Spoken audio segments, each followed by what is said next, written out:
Hi, good day. This is Montather. I want today to talk about the startup and the benefit of the startup and what the profit when you go to the startups and be on the entrepreneurship programs. So let's start it from scratch. First of all, there's two main sectors, government sector and the private sector. Especially the government sector is always just you will hire and work and you will wait for your salary and on the end you are waiting for your retirement. That's the first thing. The salary on the government sector is a little bit lower than the private sector. The other one is the private sector. The private sector have, let's say, many segments if you want to get in. Either you are employee, your staff, or you are an management or manager, or you are investor. Each one have their own level of, let's say, of the benefit of the profit, and depend on your position. Sometimes position on sales you will get a profit and commission and bonus on your salary. If you are on SMT, senior management team, sometimes you're getting a profit also. So the other way is the investor, someone who have money and he wanted what to do. He wanted to invest and make his money work for him and bring more money. Okay, but let's start it from zero. What the benefit of private sector? You will learn more, you will have experience more, you will get triple or let's say quart of your salary in your government sector. That's the main thing. If it is about the salary, but about the income, maybe in one day per month you will get for 10 days salary from the government sector. So this is a good benefit. But how you start it? You should start it by following 1, 2, 3, 4, 5. First one, when you wanted to start your own business, you should do a study on three things. Okay, what is the need in the market? Okay, what is the need? After you found the need, is my project or my company will achieve goals to the people? Third level, is my company or my project will solve a problem to people, to customer, to your consumer? Okay. This is the three levels we are talking about. If you have 1 or 2 or 3 of this, your project will be successful. But if you have a need, but you don't have the other things, you will lose also. Now, after you know what the idea, let's say bring food to this area and sell it to them cheaper. But you will have to think about, first of all, your project or your business plan after you've done your visibility. So your first phase is your visibility and business study. The second phase is your plan to achieve it, to do it. If you think about your plan will be depend on what is the resource you need. If you have the money, you can open the project, for example, but you cannot manage it. Or different, vice versa. You don't have the money, you have the management. You can manage it, you have the idea. Yes, you are the inventor of the idea. But the problem here, if you need money, you have to bring investors. Okay? But believe me, the money is not a big obstacle for you. Never, ever the money is very obstacle for the startup and the entrepreneur, because you can start from scratch. If you want to start, you go and start, and you'll find out that the money will come to you. This is the project going. But if you are, imagine, okay, I have the idea, but who will invest on me? Who will invest on me? Who will invest on me? Okay, start your idea by getting, let's say, if you wanted to import a food, bring 1 kilo, 2 kilo, 10 kilos, and sell it, and you will work. So the money will not be obstacle. If you want to open a training center, for example, go train people for freelance, and after that open your project. Okay, so second phase, when you are raising money, think about your investor. Okay, there is something called equity. The equity is how many shares that the investor have. If you have let's say shares more than you by 1% or 2%, or if you are two, let's say, staff working on this project, and there's an investor will come. If you have a share more than you, he can control it. He have the decision.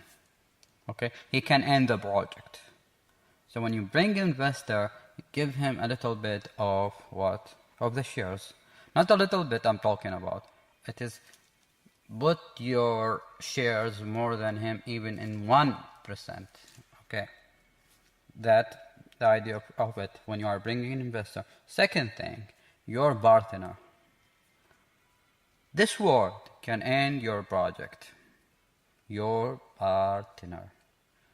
Choose your partner carefully. Choose him very wisely, because if he's not good, if he's greedy, if he have anything wrong in his mind, he can destroy your project. Okay, so choose this person wisely, very wisely. Okay. Yeah. Before you start with him, ask him 1, 2, 3, 4, 5, 10. I need this thing from you. I need this thing from you. Okay. If we have a lack of money, what we will do? If one day I will not come to the work, what you will do? You put everything in your mind in front of him. See what his react, what his answer. After that, make a partnership with him. Because your partner is the most important thing in your project. Okay, so you find the idea, you find the investor, you have the partner. You go and find the place. Depend on your project. Agriculture, FMCG, telecom, CIS, IT, ICT, whatever, what is your project. You will find the best place for it. Second level, you have to seek for consumer, for customer. What is your communication tool? Is you sit and put 1, 2, 3, 4, 5, 6, 7, 11 point on your customer. My customer has age 1, 2, 3, 4.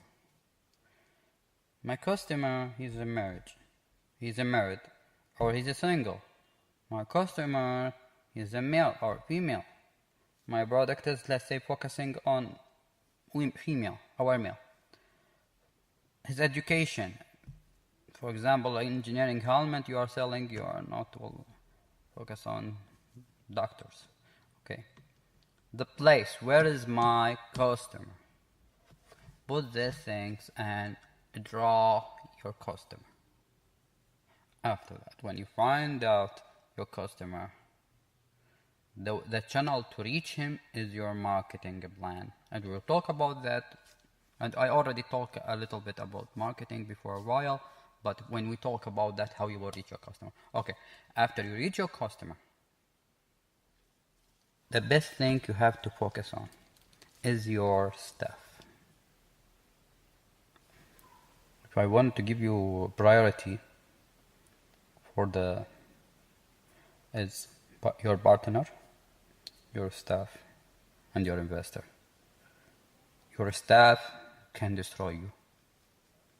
Your staff can damage you very good. You cannot imagine how the staff will destroy you if you choose them wrong. If you choose them emotionally. If you said, he's looking for money, I should hire him. No. Hire the skills, hire the attitude. And don't care about the experience. Because I can bring a sales guy who have 10 years experience on the market, but he's a shy person. So what I will get benefit from him? He find a job, he apply for it, he accepted by a wrong HR or a wrong department, and they put him on the sales, and he's working on low profile on the sales, and he have 10 years experience. What's the benefit of that? So what is written on your resume is not, let's say, it's not defining your character. Your character is sales. I can find someone on the street, he's good seller, for example. No matter what his degree, no matter what his education, no matter what his qualification, no matter what his experience. And I can create the skills for him. Okay, so your staff. The people, let's say I call the staff as your hand. And each time you bring someone to your life and managing him or put him in your work, you are adding 24 hours of your time to your life. You have 100 person, you have 2,500 hours in the day. And you can manage that because all the tasks can be spread widely to your staff. Okay, but if you are one person, you cannot achieve 10 business plan, for example. But if you have 10 people, they will achieve it. You got me? So focus on your staff. After that, so you are focusing on your staff and how you bring them, go establish your organization. Always motivate your people. And see, look, management, there's a million of management schools, but management is depend on the people you are managing and depend on your character.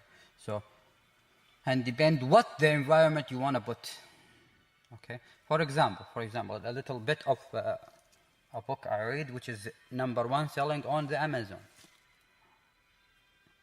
She was working in the normal company, so she have a problem with his manager because he is always telling her you are not good, you are bad, your report is bad, your everything is bad, everything. So she left that and opened a new company.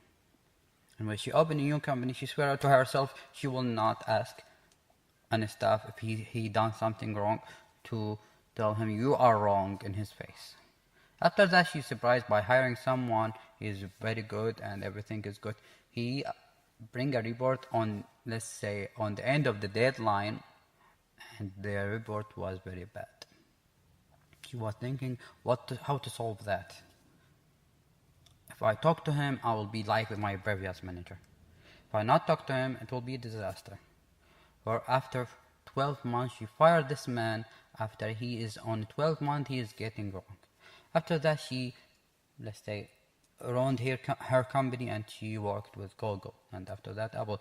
Each organization have their own value. But if I want someone to achieve more higher, let's say, and produce more high, I cannot manage people in Google and tell them, you do that. They will not be creative. I will not bring a new idea. I will stay one man show. And there's other things. So I wanted this person to give me 100% of his productivity. So what I have to do, I will do all the tools to let him give me 100% of his productivity. Okay, depend on the environment you are leading and depend on the organization and which is it is, let's say, type and what their specialty. Okay, so we end this episode from our podcast. Thank you, and please like and subscribe to see more